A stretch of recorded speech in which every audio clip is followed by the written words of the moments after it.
कुछ कहानियां ऐसी होती हैं जो शब्दों से नहीं बताई जाती। वो कहानियां सूरज उगने और ढलने के बीच के क्वाइट मोमेंट्स में बताई जाती हैं। वो एक किसान के चेहरे की गहरी झुर्रियों में रहती हैं। ये कहानियां इंडियन फार्मर की हैं, एक ऐसी कहानी जो एक गहरी खामोशी में लिपटी हुई है। ये खामोशी खाली नहीं है, ये अनकही परेशानियों के बोझ से भरी हुई है, उन सपनों से भरी हुई है जो बंजर खेतों की तरह सूख गए हैं। इसकी अपनी एक लैंग्वेज है और अगर आप ध्यान से सुने तो आपको ये हर जगह सुनाई देगी। ये आपको उस सूखे पत्तों की सरसराहट में सुनाई देगी जो एक ऐसे खेत में है जहां बारिश नहीं हुई है। ये एक ऐसी कहानी की आवाज़ है जिसे हमारे देश को सुनने की ज़रूरत है। एक ऐसी कहानी जिसे अक्सर इग्नोर कर दिया जाता है क्योंकि ये चिल्लाती नहीं है। खेत खुद इस क्वाइट पेन को संजोए हुए लगते हैं। रूरल इंडिया के किसी गांव में चलो और आपको ये महसूस होगा। वो ज़मीन जो कभी एक फ्यूचर का वादा करती थी, अब एक भारी सन्नाटा लिए हुए है। मिट्टी का हर टुकड़ा, हर सूखती फसल इस कहानी का एक हिस्सा बताती है।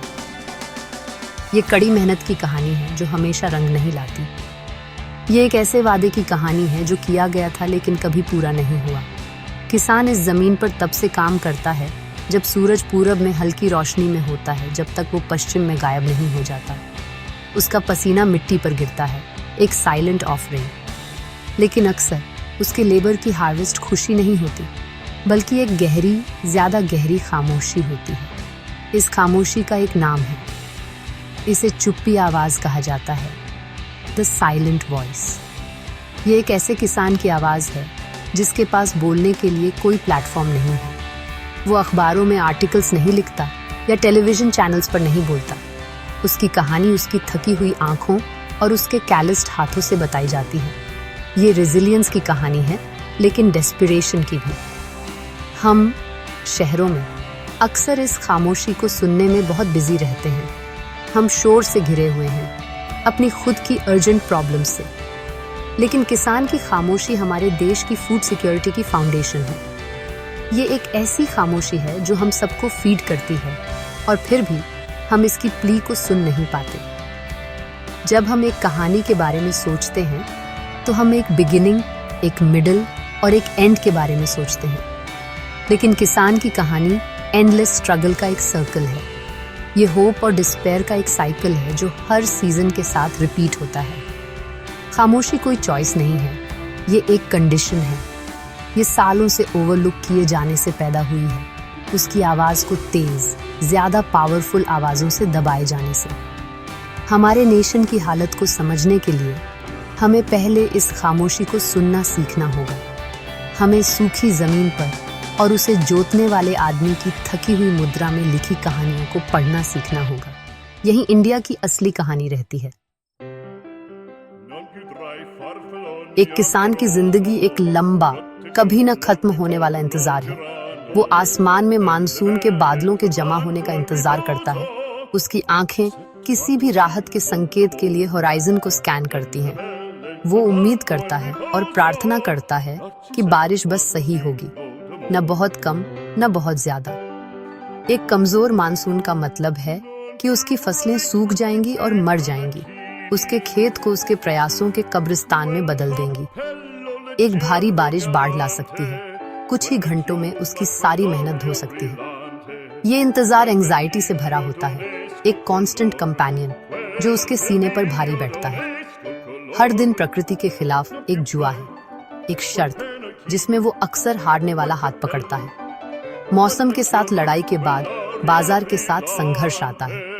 किसान महीनों तक कड़ी मेहनत करता है, अपनी फसलों को अपने बच्चों की तरह पालता है। वो अपना दिल और आत्मा मिट्टी में डाल देता है, एक अच्छी कीमत की उम्मीद करता है जो उसे अपने परिवार को खिलाने और अगले सीजन की तैयारी करने में मदद करेगा। लेकिन जब वो अपनी उपज बाजार में ले जाता है तो उसे अक्सर क्रशिंग डिसअपॉइंटमेंट मिलती है। कीमतें बिना चेतावनी के गिर जाती हैं। मिडलमैन एक बड़ा हिस्सा लेता है, किसान को मुश्किल से उसके खर्चों को पूरा करने के लिए छोड़ देता है। वो एक प्राइस टेकर है, कभी प्राइस मेकर नहीं। एक ऐसे सिस्टम में पावरलेस है जो उसे गरीब रखने के लिए डिजाइन किया गया लगता है। उसकी कड़ी मेहनत को उसके प्रयास से नहीं, बल्कि एक ऐसे बाजार की सनक से आंका जाता है जिसे वो नियंत्रित नहीं कर सकता। फिर बेसिक्स का इंतजार है। एक खाद के थैले के लिए एक लंबी घुमावदार कतार में खड़े होने की कल्पना करें। सूरज चमक रहा है और लाइन बहुत धीमी गति से चल रही है। ये रूरल इंडिया में एक आम नज़ारा है। किसान को एक स्वस्थ फसल सुनिश्चित करने के लिए खाद की जरूरत होती है, लेकिन इसे प्राप्त करना एक और लड़ाई है। वो पूरा दिन या यहाँ तक कि 2 दिन भी सिर्फ इंतजार में बिता सकता है। वो बीज के लिए, लोन्स के लिए, सब्सिडीज के लिए इंतजार करता है, जो वादा किए जाते हैं लेकिन शायद ही कभी समय पर पहुंचते हैं। ये वो समय है जो वो अपने खेत पर बिता सकता है, लेकिन इसके बजाय वो ब्यूरोक्रेसी के जाल में फंसा हुआ है। उसकी जिंदगी कतारों की एक श्रृंखला है, एक ऐसे सिस्टम का एक प्रमाण जो उसकी अर्जेंट नीड्स के प्रति धीमा और इंडिफरेंट है। अल्टीमेट फियर खुद जमीन खोना है। जमीन किसान के लिए सिर्फ इनकम का स्रोत नहीं है, ये उसकी आइडेंटिटी है, उसकी विरासत है, पीढ़ियों से चली आ रही है। लेकिन असफल फसलों और कम कीमतों से बढ़ते कर्ज के साथ जमीन एक बोझ बन जाती है। वो मनी लेंडर्स से क्रशिंग इंटरेस्ट रेट्स पर लोन्स लेता है, उम्मीद करता है कि अगली फसल बेहतर होगी। जब ऐसा नहीं होता तो मनी लेंडर दरवाजा खटखटाता है। वो जमीन जो उसके परिवार में एक सदी से है, एक पल में खो सकती है। ये नुकसान सिर्फ फाइनेंशियल नहीं है, ये डिग्निटी का नुकसान है, होप का नुकसान है, एक अंतिम डेविस्टेटिंग साइलेंस। जैसे जैसे हम इस साइलेंट स्ट्रगल को देखते हैं, एक मुश्किल सवाल उभरता है जिसे हम अक्सर टाल देते हैं। किसान की प्लाइट के लिए असल में कौन जिम्मेदार है? क्या ये सरकार है, अपनी कॉम्प्लेक्स पॉलिसीज और वादों के साथ जो अक्सर जमीन पर नहीं पहुंच पाते? हम लोन वेवर्स और सपोर्ट स्कीम्स के बारे में सुनते हैं, लेकिन बहुतों के लिए ये दूर के सपने बने रहते हैं, फाइल्स और पेपर वर्क में खो जाते हैं। वो सिस्टम जो किसान को सपोर्ट करने के लिए बनाया गया था, अक्सर एक पिंजरा बन जाता है, उसे डिपेंडेंसी और डिस्पेयर के साइकिल्स में फंसा देता है। वादे जोरदार होते हैं, लेकिन कार्रवाई शांत होती है, लगभग नॉन एग्जिस्टेंट उन लोगों के लिए जिन्हें इसकी सबसे ज्यादा जरूरत है। या शायद जिम्मेदारी हम पर है, वो कंज्यूमर्स जो शहरों में रहते हैं। हम अपनी थाली में खाने का मजा लेते हैं बिना उन हाथों के बारे में सोचे जिन्होंने इसे उगाया है। हम शिकायत करते हैं जब प्याज या टमाटर की कीमत कुछ रुपए बढ़ जाती है, लेकिन हम किसान को लगातार कम कीमतों के बारे में चुप रहते हैं। हम अपनी खुद की सस्टेनेंस के स्रोत से डिस्कनेक्टेड हैं। सस्ते भोजन की हमारी मांग किसान पर दबाव बढ़ाने में योगदान करती है। अज्ञानी रहकर और कम में ज्यादा मांग कर, क्या हम इस त्रासदी में अपना हिस्सा नहीं निभा रहे हैं? हमारी खामोशी इनजस्टिस के लिए एक तरह की सहमति है, और उन लोगों का क्या जो जानते हैं लेकिन चुप रहना पसंद करते हैं।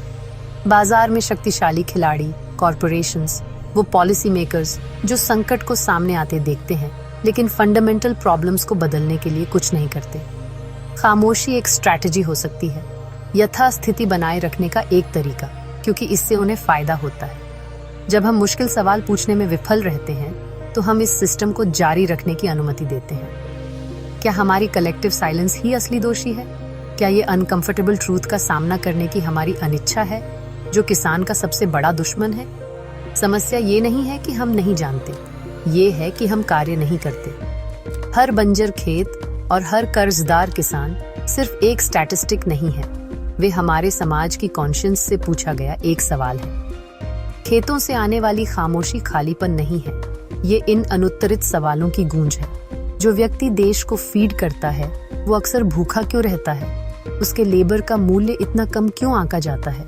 उसकी जिंदगी को एक्सपेंडेबल क्यों माना जाता है? ये सिर्फ किसान के सवाल नहीं है, ये हमारे सवाल हैं। वे प्रगति और विकास के हमारे दावों को चुनौती देते हैं। जब तक हम इन सवालों का सामना नहीं करते, खामोशी और तेज होती जाएगी और कहानी और दुखद होती जाएगी। चुपचाप देखने का समय अब खत्म हो गया है। खेतों की खामोशी शांति का प्रतीक नहीं है, ये मदद के लिए एक चीख है जिसे बहुत लंबे समय से दबाया गया है। अब हमें इस खामोशी में छिपे संदेश को खोजना अपना मिशन बनाना होगा। हमें हेडलाइंस और स्टैटिस्टिक्स से आगे बढ़कर ह्यूमन स्टोरी को देखना होगा। हमारी थाली में चावल के हर दाने का एक इतिहास है, संघर्ष और आशा की एक कहानी है। उस कहानी को जानना हमारा कर्तव्य है। हमें खुद को उन चुनौतियों के बारे में शिक्षित करना चाहिए जिनका सामना किसान करते हैं, क्लाइमेट चेंज से लेकर अनफेयर मार्केट प्रैक्टिसेस तक। संदेश को खोजने के लिए हमें पहले सुनने को तैयार होना चाहिए। एक बार जब हम इस साइलेंट वॉइस को सुन लेते हैं तो हम निष्क्रिय नहीं रह सकते। हमें किसानों के लिए आवाज बनना चाहिए। इसके लिए बड़े जेस्चर्स की जरूरत नहीं है, ये छोटे मीनिंगफुल एक्शन से शुरू हो सकता है। इसका मतलब है ये पूछना कि हमारा खाना कहाँ से आता है। इसका मतलब है जब हम कर सकें तो लोकल फार्मर्स को सपोर्ट करना।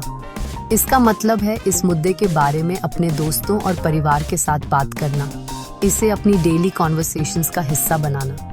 हम सोशल मीडिया का उपयोग कर सकते हैं, अपने रिप्रेजेंटेटिव्स को लिख सकते हैं और उन ऑर्गेनाइजेशंस को सपोर्ट कर सकते हैं जो किसानों के अधिकारों के लिए काम करते हैं। हमारी मिलीजुली आवाज़ें एक ऐसा कोरस बना सकती हैं जिसे इग्नोर करना इम्पॉसिबल होगा। हमें उनकी साइलेंट प्ली को जस्टिस की एक तेज, स्पष्ट मांग में बदलना चाहिए। इस संदर्भ में चुप रहना अब एक न्यूट्रल एक्ट नहीं है, ये एक चॉइस है और ये गलत चॉइस है। खामोशी कंप्लिसिटी है। ये उस इनजस्टिस को स्वीकार करना है जो किसानों को कगार पर धकेल देता है।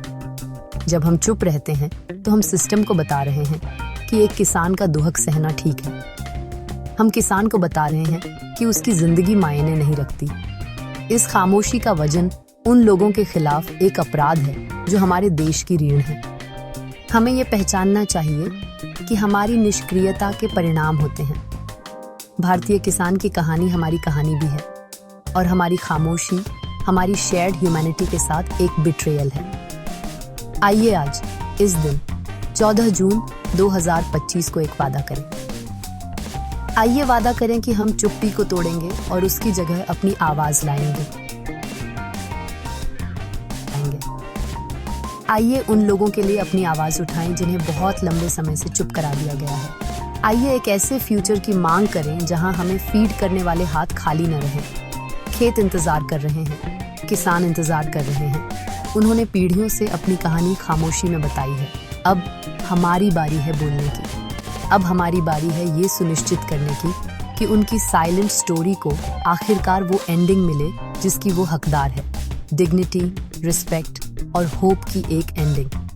हमारी आवाज ही उनका न्याय हो।